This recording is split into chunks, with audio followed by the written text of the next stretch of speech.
In this video, I'm going to show you how to organize bivariate quantitative data, which is different from organizing bivariate qualitative data. And it's different in the way that for quantitative data, we will be constructing a scatter plot, while for qualitative data, we will be constructing a contingency table.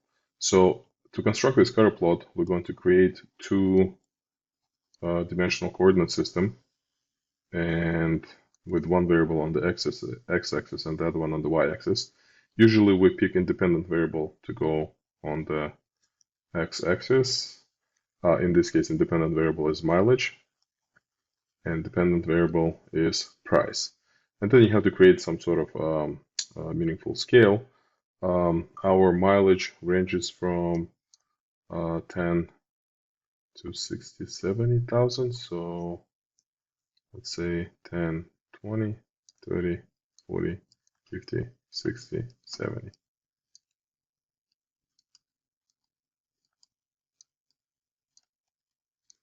And our price ranges from 20 to 27,000. So I'm gonna, let's say, cut it here, and we're gonna go, this is gonna be my 20,000, and we're gonna go all the way to 30,000, and this is gonna be 25.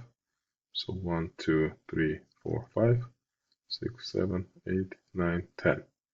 So this is 25,000. And to construct a scatter plot means we're going to associate each vehicle with a point with coordinates 1 equal to the value of the input variable and the other one equal to the value of the output variable. So vehicle number 1 on this coordinate system will belong somewhere here. Mileage is about 14,000. Price is about 27,000. So it will be somewhere here, right? 27, something like this, right? So this is my car number 1. Car number 2 will be 1726.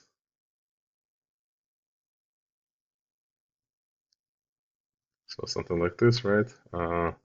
Then 17, another 26. So this one is slightly higher on the x-axis, slightly low on the y-axis. So somewhere here. 21, 25 will be somewhere here. 27, 24 will be somewhere here. 29, 23 will be right here. 33, 23 will be somewhere here. 38, 21 somewhere here. Oh, it's closer to 22. 43, 22 will be somewhere here. And lastly, 66, 21 will be somewhere here. So this is what like a rough sketch of the scatter plot going to look like. However, to enter this answer, we have to change the units. The units are now thousands, and it's all rounded to the nearest tenth. So I'm gonna copy this table on the right side, and we're gonna use this table on the right side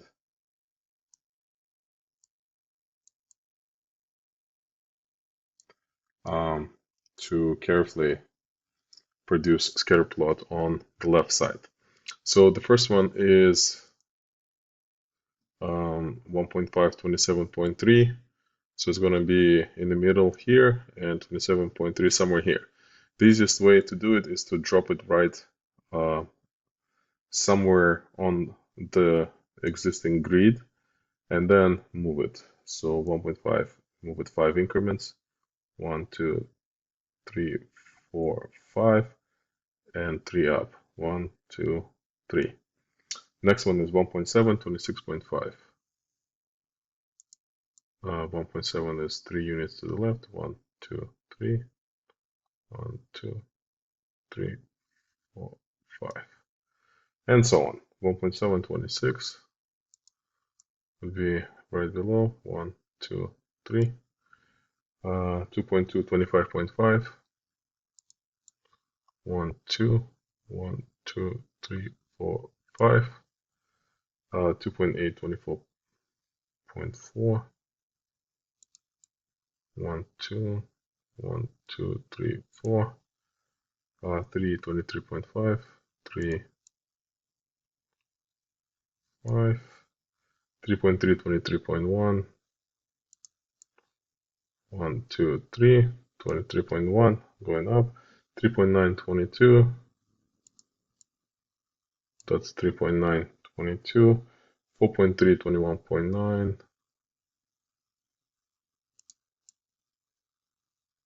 4.3, 20, so we're going one down and 1, 2, 3 to the right. And finally 6.7, 21.6.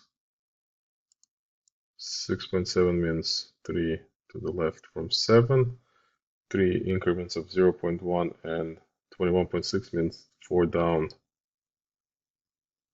from 22. So again, the shape is more or less the same as what we drew by hand, but the one on the left, it's more accurate. We got the full credit. If you have any questions, let me know. If you want to try a similar problem, look for this link in the description of the video.